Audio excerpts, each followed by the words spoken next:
రాష్ట్రంలో నిజంగానే ఆనాటి రోజులు వచ్చాయి. దశాబ్ద కాలం క్రితం రైతులు అనుభవించిన కష్టాలు ఇప్పుడు మళ్లీ కన్నీరు పెట్టిస్తున్నాయి. వేసవి ముదరక ముందే పంటలు ఎండిపోతున్నాయి. భూగర్భ జలాలు అడుగంటిపోయి బావుల్లో నీరు లేక కాలువల్లో నీళ్లు రాక పొలాలు నెర్రలు బారుతున్నాయి. బంగారం లాంటి పంటలతో రైతుల ఇంట సిరులు నింపాల్సింది పోయి పశువులకు మేతగా మారుతున్నాయి. ఇది ఏ ఒక్క జిల్లాకో పరిమితం కాలేదు. రాష్ట్రంలోని అన్ని జిల్లాల్లో ఇదే పరిస్థితి కనిపిస్తోంది.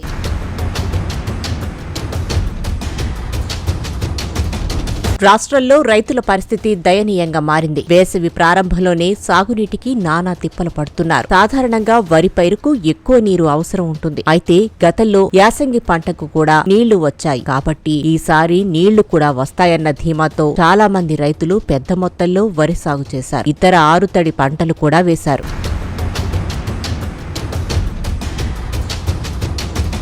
కానీ సరిగ్గా వరి పొట్ట దశకు వచ్చిన సమయంలో నీటి కటకట మొదలైంది. వరి ధాన్యం నాణ్యంగా ఉండాలంటే ఈ సమయంలోనే నీరు సరిగ్గా అందించాలి. లేకపోతే గింజ బరువు లేకపోవడం, తాలు ఎక్కువగా ఉండటం వంటి సమస్యలు వస్తాయి. రైతు కష్టమంతా కూడా బూడిదలో పోసిన పన్నీరులా మారుతుంది. కానీ రాష్ట్రంలోని కాంగ్రెస్ ప్రభుత్వం మాత్రం ఈ విషయాన్ని గుర్తించడం లేదు. రైతులకు అత్యంత ముఖ్యమైన సమయంలో సాగునీరు ఇవ్వకుండా తిప్పలు పెడుతోంది. దీంతో ఎక్కడికక్కడ పంటలు ఎండిపోతున్నాయి. ఇప్పటికే వేలాది ఎకరాల్లో పంటలు ఎండినట్టుగా తెలుస్తోంది. నీరు లేక పొలాలు నెర్రలు బారాయి. అయినా అధికారులు క్షేత్రస్థాయికి వెళ్లడం లేదు. రైతులకు సకాలంలో నీరు అందించడం లేదు.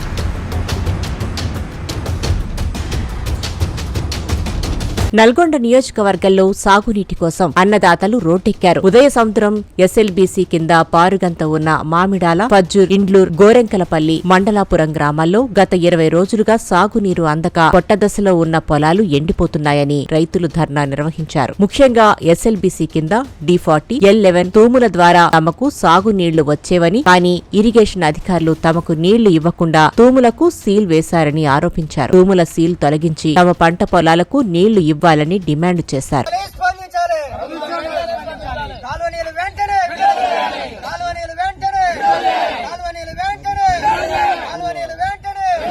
యాదాద్రి జిల్లాలోనూ ఇదే పరిస్థితి ఉంది. పంటలు ఎండిపోయి రైతులు కన్నీళ్లు పెడుతున్నారు. పంటలు ఎండిపోతున్నా సర్కారు నీళ్లివ్వడం లేదని మండిపడుతున్నారు. మేము నారు పోసి నాటు పెట్టి మేము చేసినాం సార్.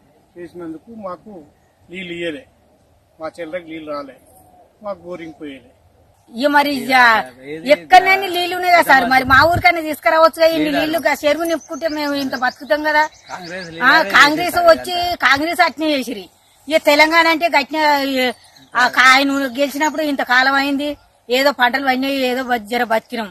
ఇప్పుడైతే మొత్తం ఆగం అయిపోతుంది. ఇంత నీటి ఎద్దడి మాత్రం ఇంత ముందుకు ఎప్పుడు కాలేదు.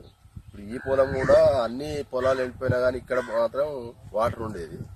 కానీ ఈసారి చాలా తీవ్రంగా నీటి కొరత ఉంది, వ్యవసాయానికి ఇబ్బంది ఉంది.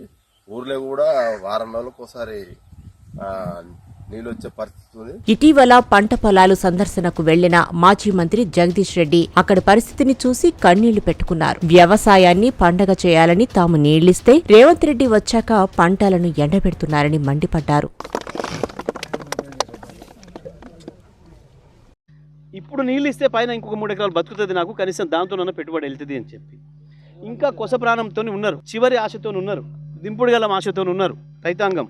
నేను ప్రభుత్వాన్ని డిమాండ్ చేస్తా ఉన్నా, ఇరిగేషన్ శాఖ మంత్రిని డిమాండ్ చేస్తా ఉన్నా, ఇప్పటికైనా అధికారులకు సరైన ఆదేశాలు ఇచ్చి నీళ్లు చివరి వరకు వచ్చే పద్ధతుల్లో పనిచేయించండి.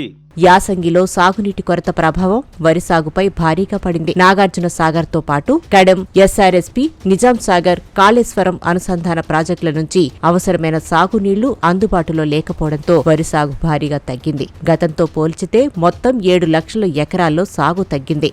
అందులో వరి సాగే ఏకంగా 6 లక్షల ఎకరాల్లో తగ్గడం గమనార్హం.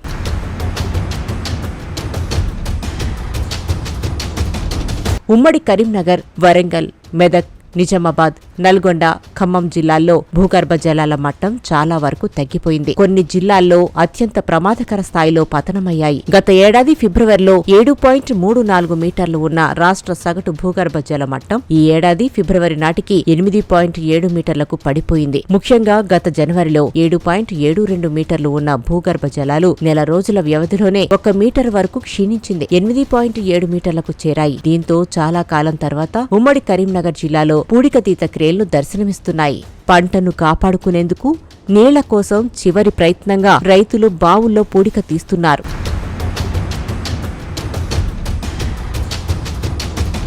వేసవిలో నీటి ప్రణాళికపై చాలా ముందుగా ప్రణాళికలు సిద్ధం చేయాల్సిన రాష్ట్ర ప్రభుత్వం మొద్దు నిద్రపోయింది. ఎండాకాలం మొదలైన తర్వాత సమీక్ష నిర్వహించింది. పంటలకు నీరు ఇస్తామంటూ ఒక షెడ్యూల్ విడుదల చేసింది. షెడ్యూల్ విడుదలైన 2-3 రోజుల్లోనే రాష్ట్ర వ్యవసాయ రైతు సంక్షేమ కమిషన్ చైర్మన్ కోదండరాంరెడ్డి నీళ్లివ్వలేమని చేతులెత్తేశారు. భూగర్భ జలాలు పడిపోతున్నాయని, రైతులు అనవసరంగా బోర్లు వేయొద్దని చెప్పారు. ప్రభుత్వం నీళ్లిచ్చే పరిస్థితిలో లేదు కాబట్టి పంటలు వేయొద్దని వరి పట్టదశకు వచ్చిన సమయంలో చెప్పారు. దీన్ని బట్టి ప్రభుత్వం రైతులపై, వ్యవసాయంపై ఎంత చిత్తశుద్ధితో ఉందనేది అర్థం చేసుకోవచ్చు.